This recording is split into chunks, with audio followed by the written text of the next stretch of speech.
तर आज सकाळी ना मी नाश्त्यामध्ये बनवले होते साबुदाण्याचे वडे, जे की आपण उपवासासाठी खात होते, आणि त्याच्यासोबत शेंगदाणे आणि दह्याची आमटी सुद्धा बनवली होती. तर ही स्पेशल फरमाईश होती पल्लवीची, तिला खूप दिवसापासून खायचे होते.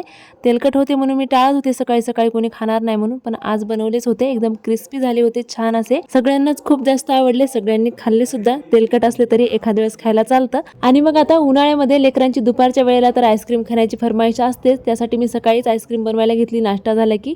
आज बनवली होती मँगो फ्लेवरची आईस्क्रीम, जिला सेट व्हायला 4 ते 5 वाजणारच होते किंवा जास्तही वेळ लागू शकतो.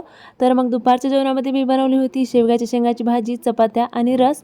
तर प्रियान प्रक्षिता तिथं जेवण चालू आहे बघा. सुट्ट्या असले की मला तर खूप जास्त उशीर होतोय कामाला, आणि मी बनवलेली आईस्क्रीम सेट होण्याच्या अगोदरच प्रियान प्रक्षिताच्या डॅडीने आईस्क्रीम घेऊन आले आणि आईस्क्रीम खाऊन हे दोघं जण निघाले त्यांच्या आजोबासोबत. त्यांचा समर कॅम्पचा पहिलाच दिवस होता तिकडे, आणि मग मी बऱ्याच दिवसानंतर मशीन काम करण्यासाठी आरामात बसले होते. तर इथे ब्लाऊज शिवत होते मी, आणि मला काही स्लीव्स पण शिवायच्या होत्या ड्रेसच्या.